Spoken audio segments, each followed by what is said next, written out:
every right and in every interest of the Democratic Party to try and assert their power to bring back at least some semblance of balance before America as a whole is lost to the alt-right. Firstly then, a few pieces of setup. First, we want to talk about the interests of the Democratic Party as a whole. We think, as a basis, there are two. First, obviously, is winning. We think this is true of all political parties, insofar as like you want to be able to have the political power and the political push to be able to pass policy that is within your ideological beliefs. Secondly, then, we think that in terms of ideology, the interest of the Democratic Party is primarily within protecting democratic principles as a whole. This looks like protecting the right to free speech. This looks like ensuring that processes and checks are upheld within American bureaucracy. Then we think also that by virtue of this interest of theirs in protecting democratic principles, we think insofar as how they've been responding to Republican pushes, they've been very passive insofar as that they want to have a moral high ground over Republicans.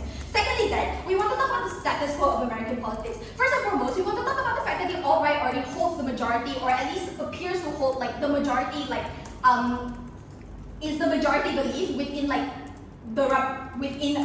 American politics. Why do we think this is true? We think this is true by virtue of two things. First is the existence of alt-right pipelines. This has already been set up insofar as we have things like YouTube, X, etc. have algorithmical incentives in place in order to try and ensure that most people are going to be more sympathetic to the Republican cause and more specifically the alt-right cause in comparison to Democrats. Secondly, we think that by virtue of two Trump terms, that there's also just on the ground increased conservative sentiment and support. We can see this insofar as support in terms of immigrant policy now. Secondly then, we think that in the status quo of American politics, Democrats have so far responded incredibly passively to Republican push. So what does this look like? This looks like in the first place when Texas was trying to pass these gerrymandering laws at first, what the Texas Democrats did, even though they held the minority of the House, they left the state in order to ensure that there wasn't enough census to take a vote in the first place. We think that this is insofar as this is pretty consistent with how the Democratic Party has been acting in responses to unreasonable Republican push, right? So thirdly then, what does gerrymandering do? We think it primarily does two things. First, it gives it creates a stronger lower house majority for whichever party is gerrymandering. Secondly then, we think it functions as a show of power insofar as you are able to demonstrate that within a certain or a given state, you have such control over the majority of voters that you are able to ensure that you can carve out extra seats that way. Fourthly then, how does policy passing in the US look like? We think that insofar as state policy, it goes through the lower house before it goes to the upper house. So insofar as voting, the lower house has to receive a majority before the upper house can then vote on it. And insofar as how gerrymandering affects policy, we think that gerrymandering primarily will influence how the lower house is then voted in. Alright, going into argument then, why exactly is it in Democratic interest to gerrymander California? So going back to our two metrics, right? On a metric of being able to win elections, and secondly on shows of power. So first and foremost, as we've already established, that Democrats tend to react passively to Republican action. So this looks like how they responded to the gerrymandering in the first place. This looks like instead of, for example, actually really trying to push their base, they're typically going to try and appeal to on-the-fence voters. But we think that this, insofar as this has and continues to alienate their base. What is the reason for this? I'll tell you later. We feel that insofar as the Democrats responding passively to things that are genuinely detrimental to their average voters, such as the push to abolish Roe v. Wade, etc., we think that then their voters feel unprotected, they feel unrepresented, and they're more likely to opt out of voting for Democrats in the first place, and they're more likely to opt out and try to vote for more liberal parties, which in the first place don't have a ton of support, secondly aren't able to pass majorities, and therefore insofar as they opt out, we think that this is net harmful both for the Democratic Party because they no longer have supporters, and secondly this is even more detrimental because Republicans are more able to sway their base because they actually cater to their base. So how does gerrymandering California then revitalize their base in order to ensure that they can then move forward to win more elections? So we saw insofar as Zoran Hamadani winning the New York mayoral elections, right? Democrats actually appreciate it when you genuinely fight for and genuinely push back against Republican ideals and you stick by Democratic ideals, as opposed to trying to play the middle ground of, oh, we respect your perspective, but we also think that maybe taking away human rights is wrong. We think insofar as gerrymandering in California, this demonstrates then that that the Democratic Party is both willing and able to push for bigger action in order to like cater to their base. We think insofar as like Texans have already done this, I'll take you in a second, that Texas has already done this, we think at the point where you have to weigh out whether or not democratic principles matter then, or whether you should care about having the moral high ground in this debate, we think that the moral high ground doesn't matter in a debate where like genuine human rights are on the line, insofar as if you do not ensure that you have a strong democratic base, you're more likely to be able to vote in or block like Republican policy which will degrade these rights, which my second speaker will get into. We think then that this is not harmful. Therefore, going into second, why this is in the democratic interest in terms of showing power. We think by virtue of democratic passivity, Republicans appear like the more dominant force within like American politics, right? And we think this does two things. First, it sways on the fence voters. Yes, I'll take you. So, let's say we don't do anything. Who do you think is going to win the 2028 presidential election and why?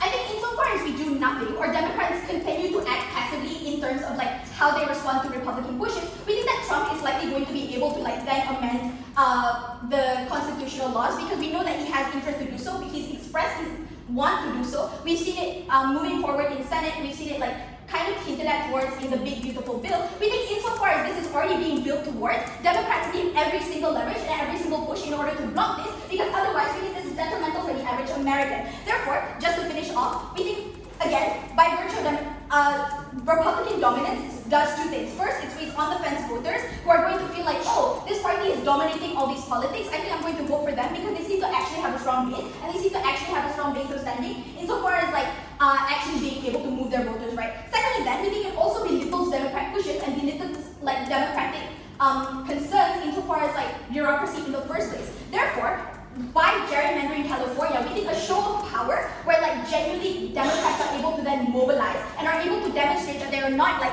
net zero within the American like game of politics, right? We think they have to assert their power in order to ensure that like one, they get better political positioning in terms of like how they are able to appeal to their voters, and second, that they get better voter appeal. For all those reasons, the more proposed.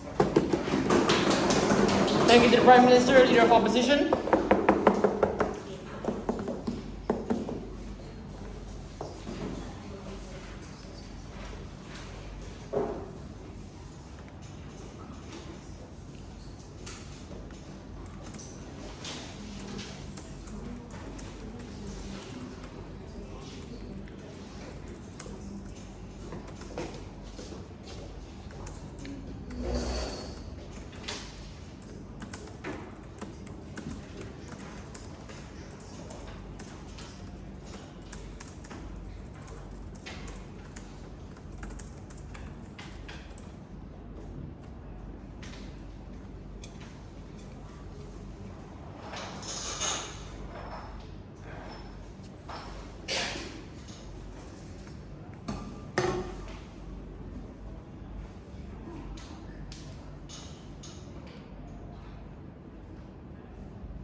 What the Democratic Party needs to be doing is not adopting and mirroring Republican ways, but understanding Republican tactics. So, a few things on the debate today, right? What are a few things that PM said that we agree with and things that we think don't stand in this debate? Firstly, I think we kind of agree on the consensus of what Democrats want, right? They want votes, right? As is any political party, they want to have votes and they want to have power and they want to have a majority or a simple majority in the Senate. And we understand that Democrats do and want to protect democratic principles, right? They want to protect these democratic, the ideals of democracy, the idea of participation, representation, and accountability, these kinds of democratic principles. And what I'm going to tell you today is how gerrymandering actually does not at all help to these democratic principles and actually goes against the Democratic Party in itself, and will eventually bite back to the Democratic Party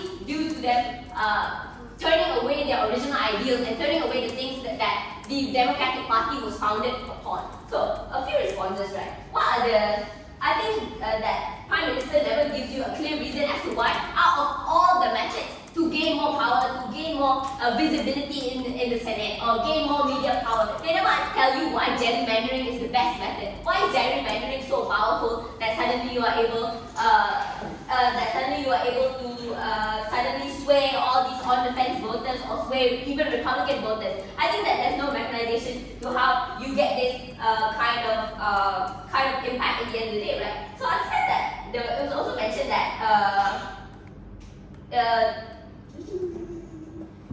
so I said that currently in our society we already have really famous, we already have really winning and really active democratic politicians and democratic leaders who are gaining attention. People like Zoran Mamdani understand that he didn't need to gerrymander and he didn't need to manipulate anything in order for him to get that place in the first place. All he needed to do was to speak out, was to call out Republican things, like bring up the original democratic ideals, right? So understand that what happened, not yet.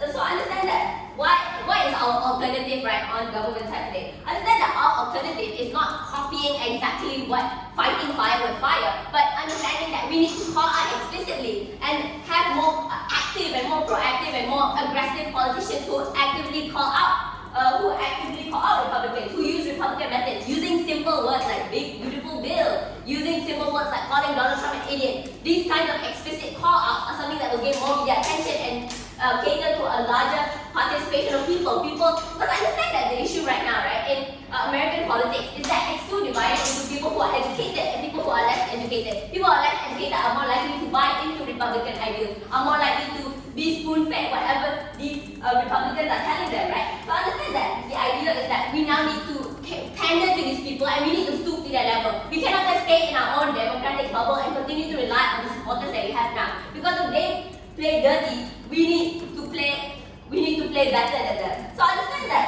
the idea of calling out people, right? How do we actually achieve better democracy and better democratic ideals under outside the house? Because when you explicitly call out these people in parliament, when you explicitly, like people like Zoran Mamdani and people like Gavin Newsom, who are on media every day telling you, hey, fuck Donald Trump, I hate that guy, all his bills are stupid, and explicitly telling you what is wrong with that bill, what is wrong with politician ABC. Understand that these active call-outs are more likely to A, retain your original voter base who trust in you to call out, who trust in you to be the guiding light. Because understand that even if the Republicans have a majority, right, the purpose of an opposition party or the purpose of a democracy in the first place is for you to have check and balances. If the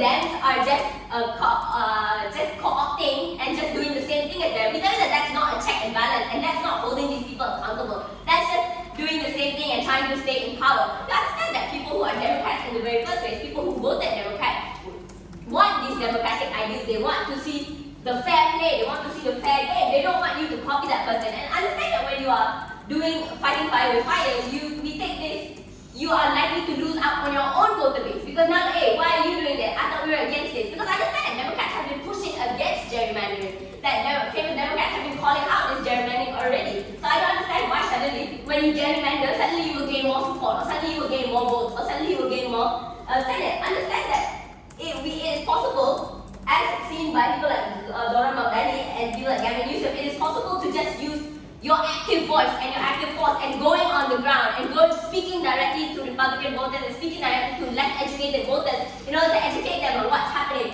and what's going on in the world, right? So understand that this check and balance is something they are unable to call on their side because they are just doing the same thing, you know? So understand that there's a voter alienation where you lose out not just on their side of the house, because as the moment when you do the exact same thing as Republicans don't play fair. They're immediately going to call you out and immediately going to tell all your followers, hey, look at him, he's gerrymandering, he's lost. The woke virus encourages this kind of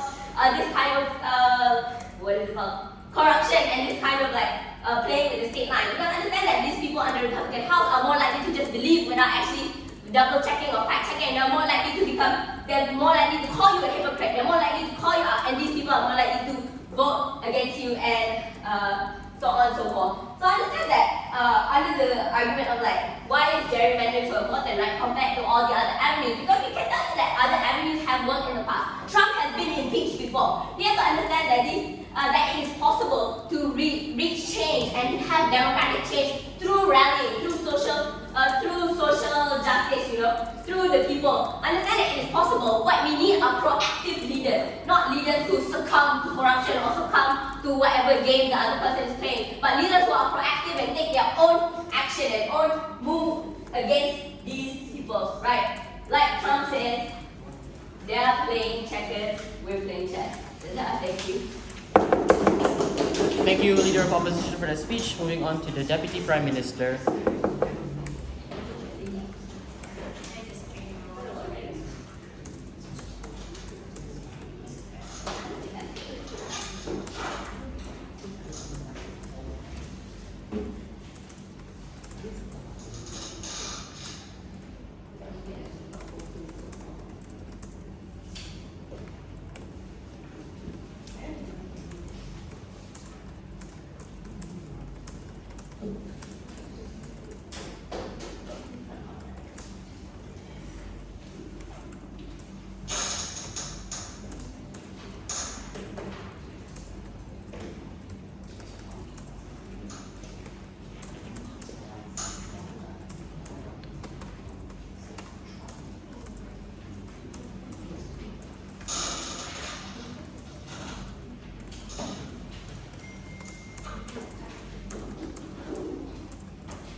Before moving on to my argument on how moving to this policy then increases ability for Democrats to then pass and block out policies, a few rebuttals. Firstly, it's weird that OO then concedes that the main reason the main interest of a political party is to then win, but it suddenly tells us how suddenly their alternative is able to garner more wins. Firstly, I want to question their entire thing on how voters will then shift to another party or then opt out just by virtue of their party playing the game of politics differently, right? We say that the only reason people vote for a certain party in the first place is because of their policies that they are advocating for, right?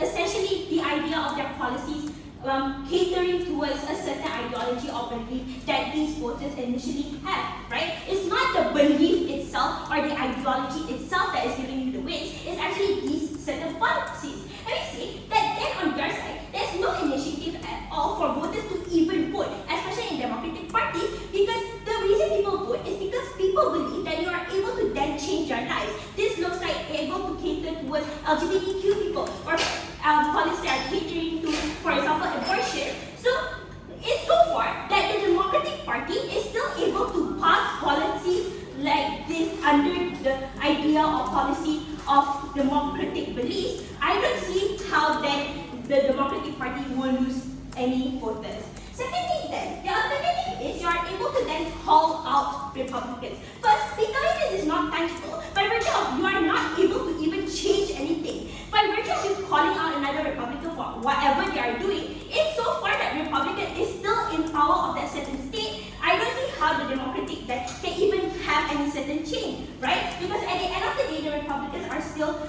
like the majority in that certain state. We see that the likelihood of you being able to then sway Republican voters through i.e. education or calling out, first we say there is no appeal of like emotion or there won't exist suddenly a greater empathy or reasoning for democracy suddenly, right? Because there is no logical link then on how you are able to suddenly better educate Republicans or suddenly change the beliefs and the ideologies that these Republicans essentially like have, right? Because we say more likely than not, moving further, they don't care about like protecting the democratic rights themselves. You only care about like certain other policies. Moving on to my argument then, how you are able to increase the ability to pass and block policies. First, let's go into how you are able to better pass policy under this policy. Because we say that now you have a greater lower house majority in California, it is then better or the likelihood of you able to, the certainty of you being able to pass California bills are there on greater margins. Why? Firstly then, because they tell you that it is easier for you to initiate discussion or even have like the chance to even present or have consideration for your policy in the first place, right? Because essentially it is really harmful for you to even like sway Republicans and what you think, and because their entire ideology of like greater America and how they are prioritized first, right? It's really hard for you to sway them. Secondly, I feel like it then reduces political fatigue that happens from other Democrats. You see that there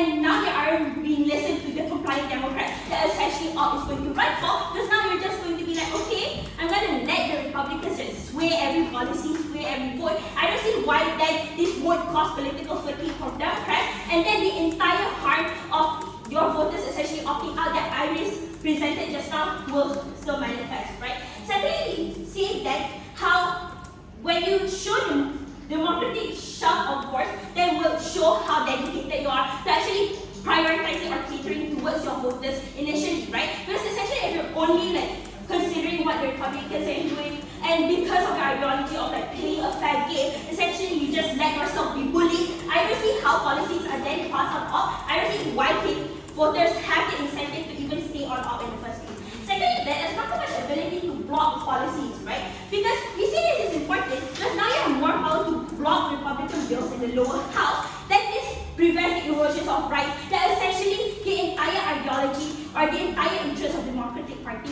in the first place, right? Because we see that this is pretty important because currently right now we see a lot more Republican policies being passed, and this is determining and further oppressing the rights of whatever the Democratic Party is then fighting for. We see this is harmful. Two impacts then. How? First, you are able to cater towards more voters because you show to your voters that you can pass policies that you actually promise and you advocate for your people. Then this then stops the opting out harm that Iris already talks about. Second, then you are able to have more political say in an already unstable government by virtue of the Republican really having the majority say in it. Compared to why then this cannot happen on all, because at the surface level, you already have no magnitude whatsoever that you need in order to be able to pass your policies in the first place, right? The two harms here. First, how it will take longer for you to pass your policies. Second, it will essentially then become harder for you to pass your policies. We see that this happens by virtue of more discussions and opposings from Republicans essentially, because Republicans now have a larger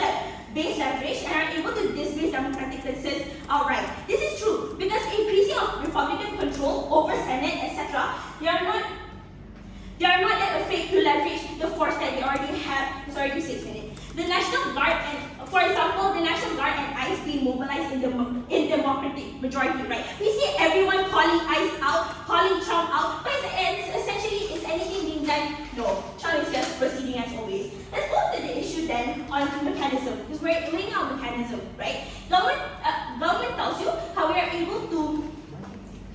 Government tells you that our mechanism will be then shaped into this policy. Gov tells you that, oh, they're going to call out.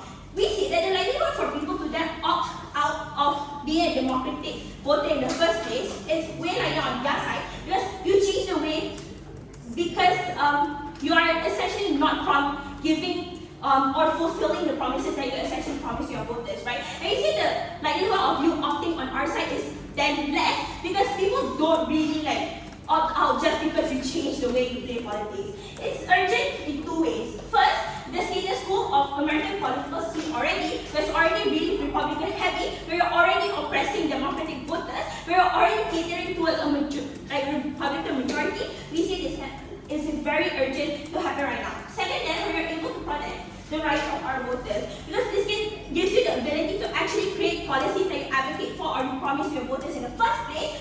So, and in your side, at least even if it's in California, you are able to have more policy status quo that will then appeal to your ideologies. All that go forward. Thank you so much to the Deputy Prime Minister. Moving on to Deputy Leader of Opposition.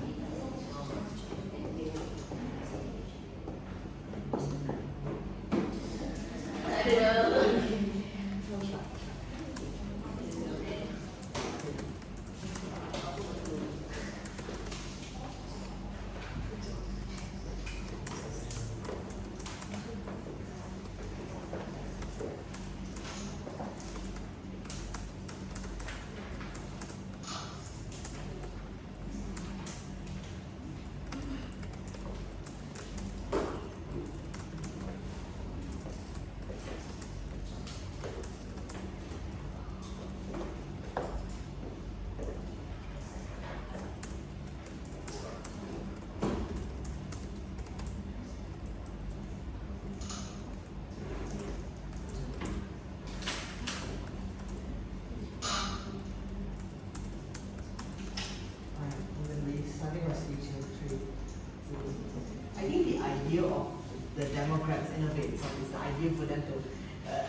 it's the idea of them being a party that upholds the very value of democracy itself in the very first place, and the point in which where you actually gerrymander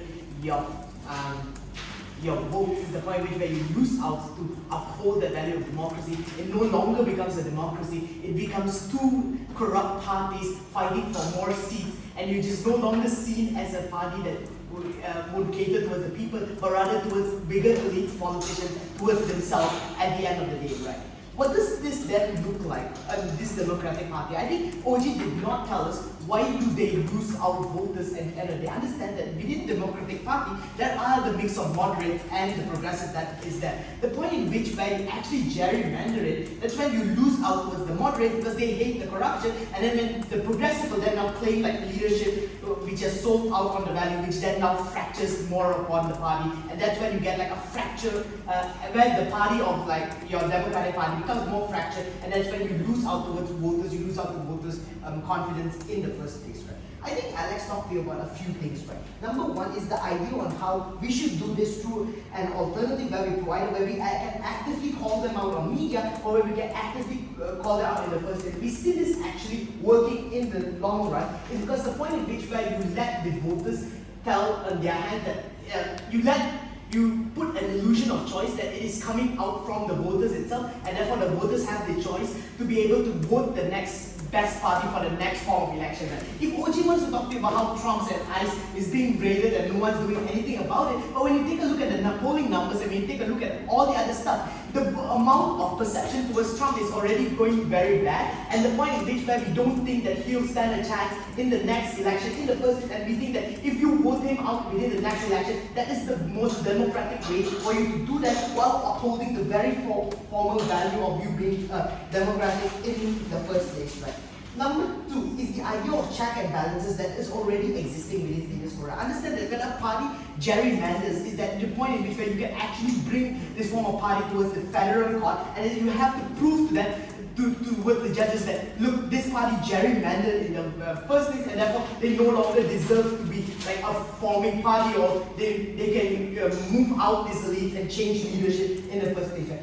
Why is this detrimental when you as the Democrat itself will now gerrymander the votes, right? Number one, it is harder for you now to prove towards the court that you are also innocent of these crimes that you claim like what your Republicans actually do in the first place, right? So that means that now it is harder for you to prove yourself, and both of these parties at court is already guilty of the very same crimes that is there. At least the point in which where on us that we uphold the value of democracy in the first place, the Democrat now has like a judicial credibility in order to tell them that we are the legitimate party here that allows us to be able to win the next election. That's when you get that voters. That's when people on the fence actually buy into you because they think that you are the ones who are going to make a change towards them. That voters' confidence trust comes in then. But before that, yeah. In a world where Trump has already used executive orders to surpass the judiciary, why do you think that matters?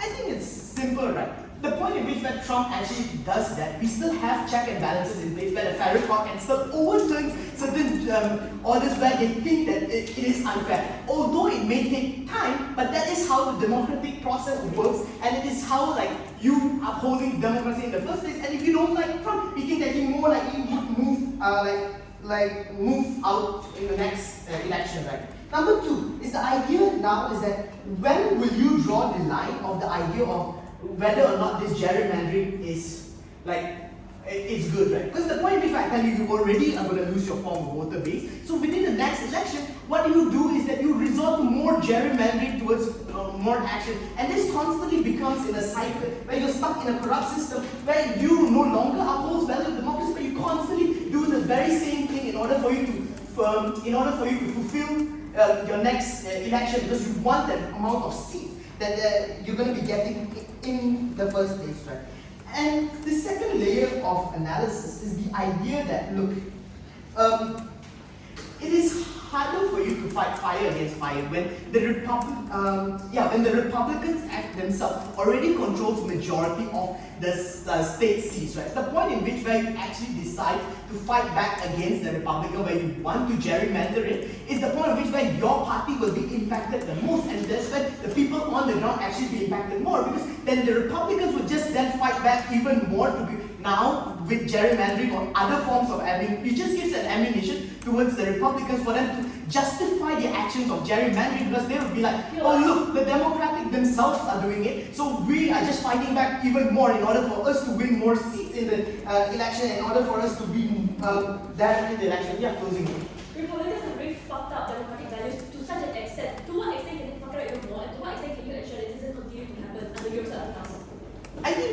I think the reason here is that the point in which where people are constantly voting for Republicans is the one that Alex said, right? Is that these people already have a hardcore voter base within Republicans themselves. It's now that we want to get people who are on the fence to move towards this form of democratic party. And the point in which where you want to get these people on the fence, the point in which where you constantly upholds the value of democracy, right? The point in which is Republican is going full on conservative, full on hardcore. The point in which where they don't get that form of people on the fence, that this would be a bargaining chip towards people on the fence in order for them to move into the Republican standpoint in the first place, right?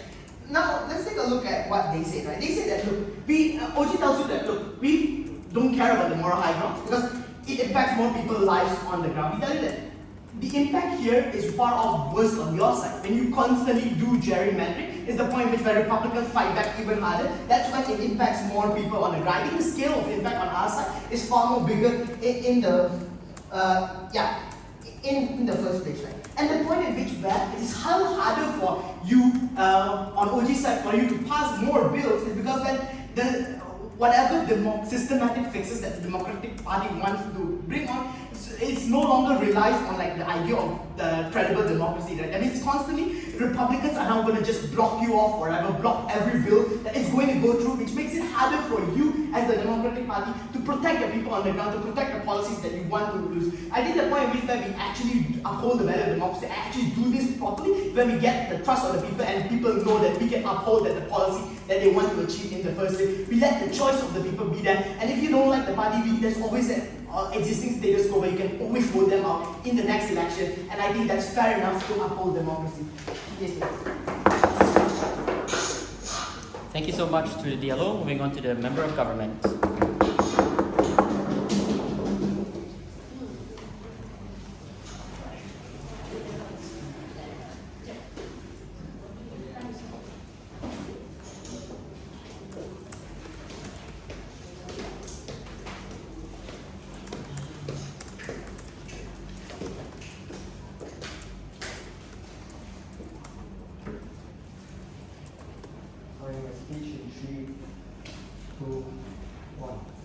Democracy is a virtue that we cannot allow to be threatened.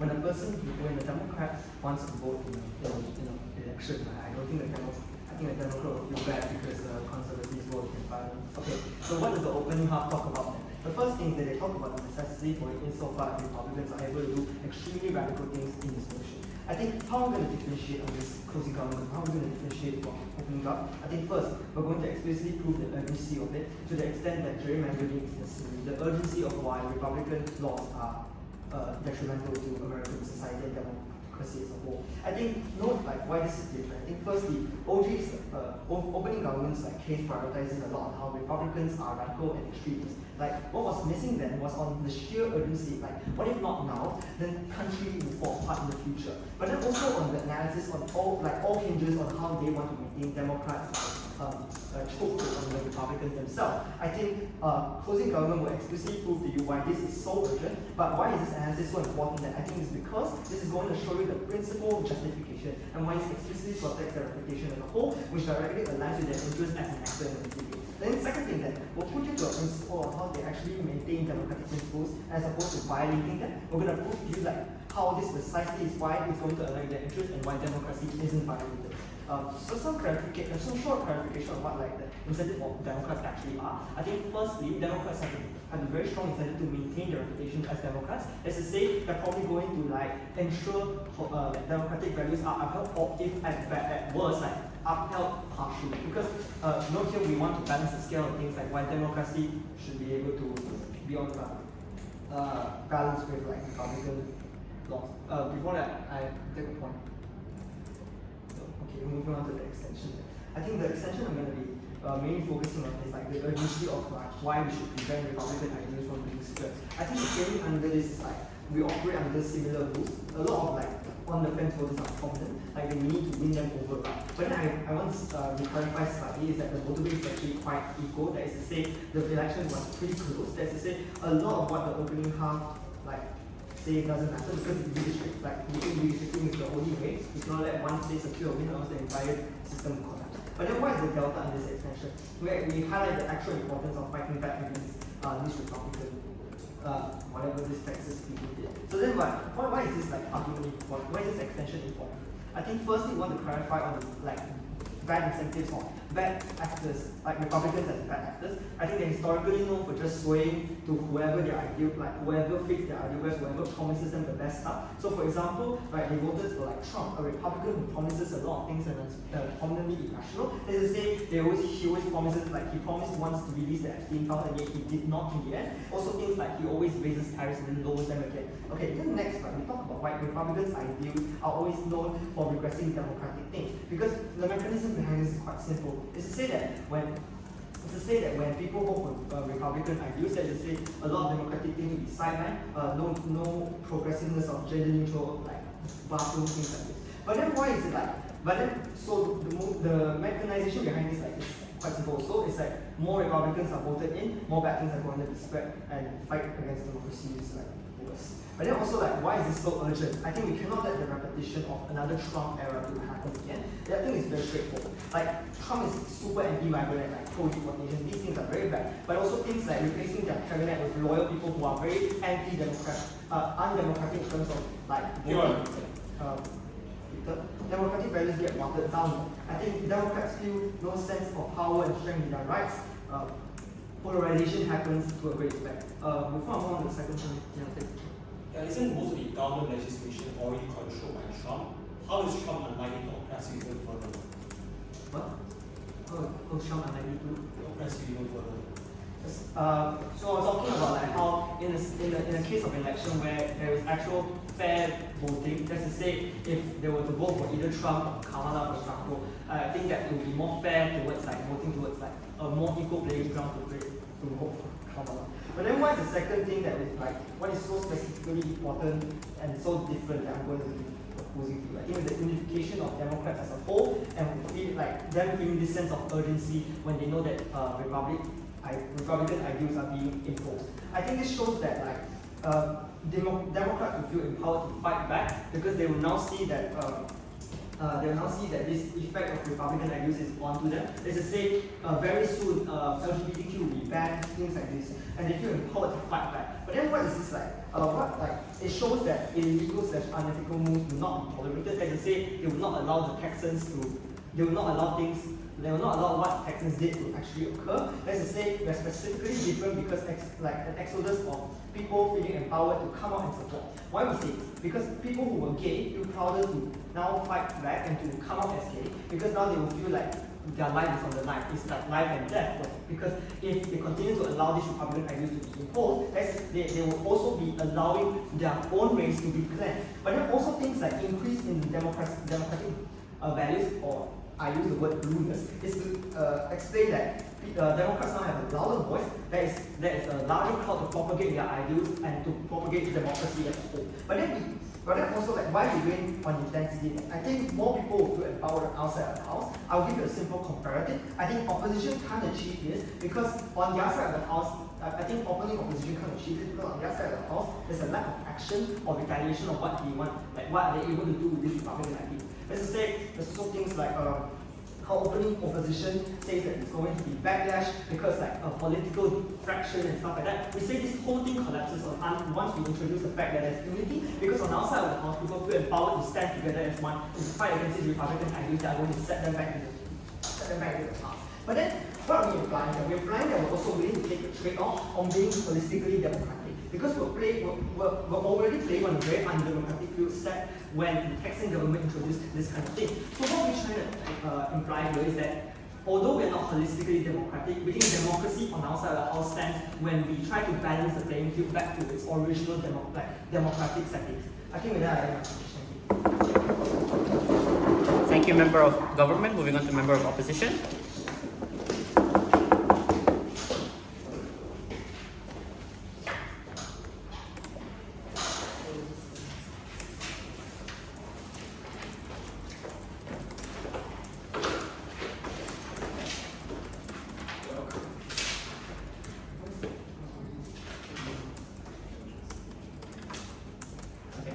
Yep.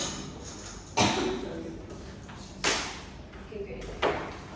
Starting my speech in 3, 2, 1. This speech is extremely simple. I'm going to go house by house. First, let's build on our own opening and prove to why the extension matters more. But firstly, what is the burden under both Gov budgets and why the CG food is better? Within under Gov, we had to prove the Free Side is able to benefit Democrats more and Free Side is more aligned with their incentives. OG is correct in pointing out necessity, but urgency is much analytically prior towards necessity. Because why is it so necessary for us to do this in the first place? Because it is urgent. Because we don't do it now, Republicans are going to double down, Republicans are going to pass constitutions or are going to violate constitution even more, and that is why it is urgent. This analysis only comes out in Jack's speech. So yes, OG is right in calling out the necessity of Democrats doing something that is symbolic and doing something that proves to Republicans that we are still active and the Democrats are still going to fuck you over, screw you over if you don't actually value democratic values. But we also think that they failed to prove urgency to a higher extent. So why is that the vertical extension that Jack gives you regarding urgency and regarding the principles of democratic values good? Two things. Firstly, is that Democrats have a sense of urgency to do these things when if you don't do this now, you're going to likely make Republicans double down on you. They're probably going to do more and more things in order to violate the Constitution. They're going to probably double down in terms of for example, what Trump is doing where he's violating almost every single constitutional thing. So why is it that the analysis that the CG gives you is more aligned with the incentives of Democrats? Two things. Firstly, I think that we're able to prove to you why the reputation under the on our side of the house and why the Democrats' reputation is much more maintained under CG. Why? Two reasons. Firstly, it's like prove to you why we get more buy-in when Democrats are urgent and when Democrats do this, right? Because what OG doesn't prove to you is why you get more buy-in and why you get more support. What Jack is able to then prove to you is that the reason we get buy-in is because we sort of fight with the Republicans. We don't stay inactive, we don't stay docile, we don't stay hostile towards them. We actually do something and we take action. This analysis was done in OG, but not sufficient enough to prove to you why buy-in is going to be done to a larger scale, right? And note, this also takes up almost an entire case on how you're going to fracture Democrats' reputation. I think under CG, that is where we explicitly prove to you where the reputation of Democrats aren't actually going to be harmed. The inverse happens where you actually boost your reputation because you screw over the Republicans. You also are able to ensure that people are aware that you're active, and this also causes swing states of people who are in the central and in the middle of Democrats and Republicans to believe that these Democrats are being fight by Republicans, and when you see that Republicans are doing this that are so extremist and radical, these people who see Democrats are fighting back, they're likely going to buy into the Democrats' narratives even more, which causes the reputation of Democrats to be far worse than the other side of CG. So for two reasons, one, that we're able to prove to you urgency being analytically prior to necessity, and secondly, as to how we're able to better protect the reputation under the side of CG, we think then we take out OG quite clearly. Let's deal then with O. They tell you three things. Firstly, they tell you that Democrats don't have to do these things because they have traction regardless. I think LO gives you multiple examples of things that, for example, people that already get support, Democrats that already get support regardless of whether or not they do these policies or do gerrymandering, right? I don't think that this is something that's relevant, right? The point of us doing gerrymandering in the first place, the point of us doing these things, is not because Democrats don't already have traction. It's not because California isn't already a blue state or that Washington isn't already a blue state. We are doing these things as almost a form of symbolism, almost a form of formalism to show Republicans that no, Democrats are not inactive. We're not going to be passive forever. If you continue to screw up and you continue to do things that harm the Constitution, that harm America, and that harm the people on the ground that we solely want to protect, we think then that is the whole entire point of us doing in the first place. It is not for us to make blue states even bluer. That's not this doesn't make sense. We want to make the Republicans know, and we want to make swing voters and people who are in the middle know that Democrats are going to do something about it. They're not going to sit back and relax and watch the country fall into pieces under the hands of a dictator in the making. Right? Let's talk about them on the second thing they mentioned up to you. On checks and balances, they talk to you about voter alienation. They talk to you about things like, for example, how the reputation of Democrats is not going to be far more jeopardized under their side of the house, right? I think checks and balances have never really worked for Republicans in the first place. Look at, for example, the ICE deportation. Look at, for example, people being sent to El Salvador. This is for example, how literally deportation is something that is a civil offense, and yet Trump is sending them over to the country, Trump is still deporting them, right? I don't think that checks and balances have ever had any power within, for these Republicans in the first place. They are so radical and they are so extreme, and it is the very reason the Democrats will do this. It's the very, very reason that we have to fight them back. Thirdly, they talk about how this fractures the Democratic Party and how you get less buy-in specifically from people who are in the middle. We think we flip this very, very clearly already as to how we're able to benefit these people more and how we're able to actually benefit the reputation of the Democrats more when we prove that people on the ground that we are not inactive, that we are not lost, and we're willing to take action in order to help the America become greater again. Now, one main clash under the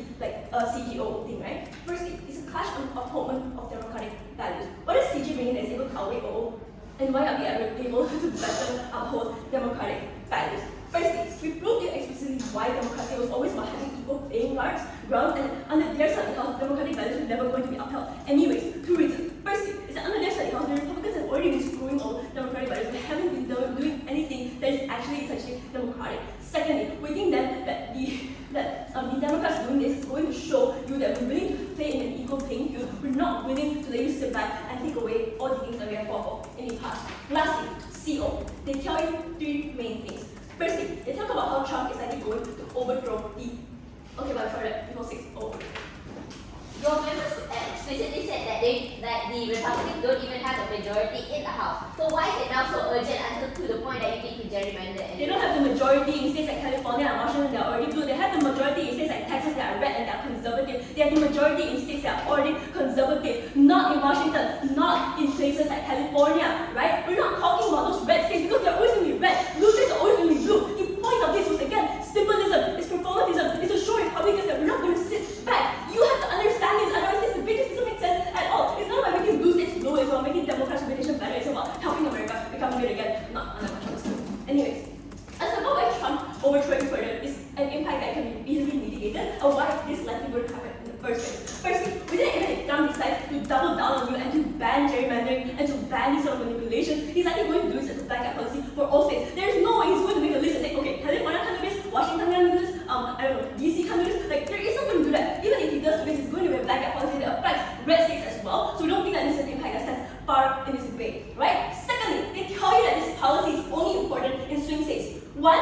we've already told you very clearly, means that performative action is a form of symbolism to show Republicans that Democrats are willing to step up, that Democrats are willing to do something about it. Secondly, this is an action that is meant to make swing states vote more towards Democrats. Why? Because again, this shows you that the Democrats are willing to fight for the more proximate benefit of the people on the ground. Look at Republicans, look at what Trump is doing. He's literally violating people on the ground, increasing police presence in places like LA, and increasing military presence in places like LA. Those are things that are actually proximate to the people on the ground. Republicans have shown that they are screwing up continuously and continuously. So we think that because of Democrats now stepping up, that this is then able to better their reputation. This is then able to better make swing states vote towards them. So I think for all these reasons, clear CU. Thank you, Gov. Moving on to Upwip. Manuel says 1 minute, so that's fine.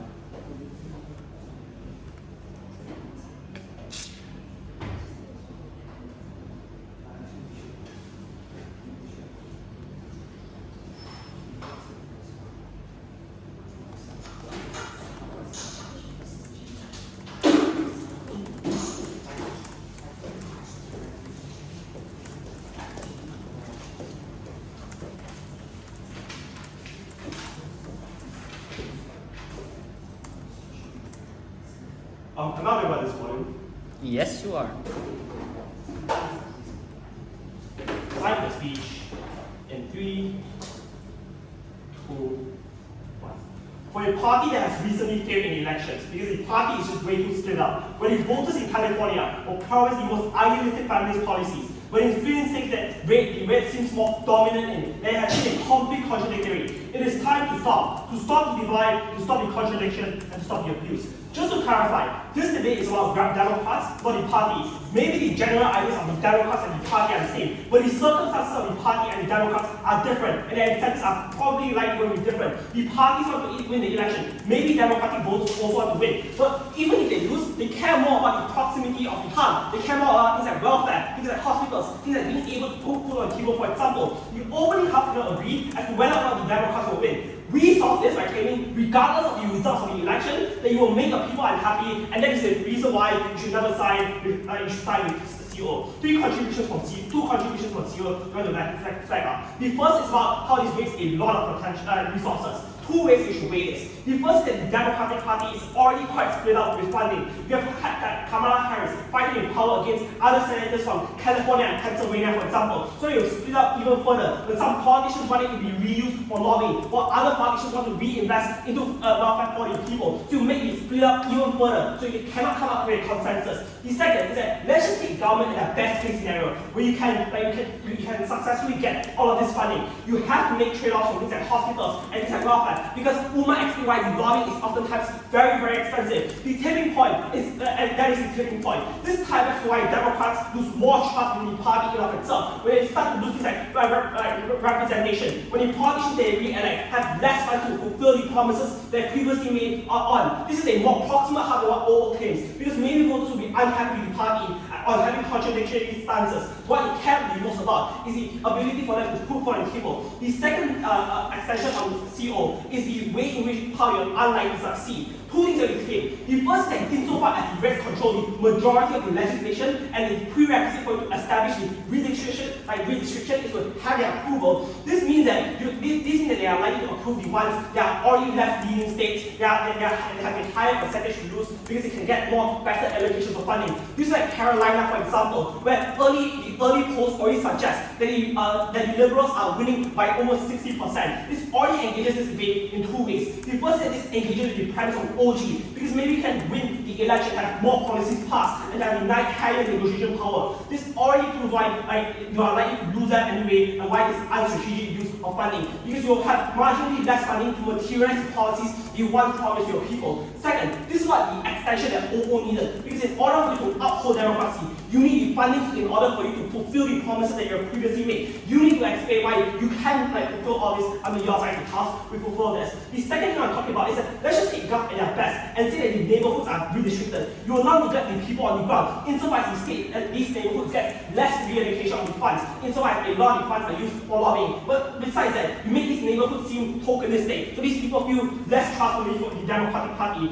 This is important for two reasons. The first is on a principle level, which CG have failed to engage meaningfully, where people opt into laws and they don't consent. Now, Californians who have previously passed laws of abortion now have to side with Arizonians where abortion is illegal. Or the second part why you should weigh this is on trust. We have internal trust, where you school out over the people who currently supported you because you cannot fulfill the promises you make. But it's a contrary to the promises. Even if you don't buy this claim, we would say that it's harder for you to go any further when the external voters see you as untrustworthy. All of these reasons prove why you have much more proximate to the voters. Let's then deal with CG. CG talks about two things. The first is about the sheer urgency. Let's just realize there's a reason why CG chose the most extreme versions of examples. They are quite uncharitable and uncomparative. I heard when we talk about the Democrats and lose the election, Trump would just immediately remove all of the minority rights. They were because the moderates who had previously voted them will prevent things like riots, for example. But also, the US has huge media presence. So even if people internally can call out Trump, the people externally can criticize them. The Western allies like the UK and France will not stop working with the US because it undermines their stances. But let's just say, yes, Trump is very abusive, and just say that all of these examples were true. This is just not comparative, because Trump is already currently controlling the administration and controlling most of the legislation anyway. I'm unsure why it won't be abusive under your side of the house. I would actually flip this claim. And the point in which you use different metrics to try to undermine and harm Trump's power is the point in which they are likely to use more different types of metrics to double down on the harm that previously placed onto you. We've seen this when Trump reduced the funding or sued California senators that publicly criticized them. The bottom line they have to take over under this rebuttal is that CG's principle is uncomparative. But let's just say, yes, credit them for everything. I would suggest that we have a higher way of our principle for two things. The first is that our principle is the prerequisite for their principle. Because stripping off the concept of the people means that they can no longer support you, means that you don't have the stance to defend because you don't have anything to materialize. But also, it's quite uncertain to defend the stance in order to make them successful. Because you cannot fulfill the promises that you make. But rather, what you can control under our side is to not contradict the promises you previously made. Other than take out all claims that you cannot win anything because the tactics without these tactics and they are contradicting you. Two responses. The first is that I'm just unsure why calling out was a unique and tipping point. Because regardless if you call it out on the vast majority of influencers under our side of the house. The second, this doesn't meaningfully engage with the opening clash. Because the open OG argues beyond winning. They are already losing on the top half. What is the win here? The first is uncertainty, which is just too unrealistic. By claiming that the party will win, it's just uncertain. The party has lost even during 2016, even though people say, even though people just predicted them to win. So in fact, they have this less weight. What is much more certain that it make people unhappy on the ground is that unsubscribe you as a party as a whole, which just means that they have a negative perception of the party. Well, lastly, now I want to deal with OG. OG claims that you can bring back the democratic balance and power. The first burden for OG to fulfill this claim is how likely they are to get these policies to pass in the first place.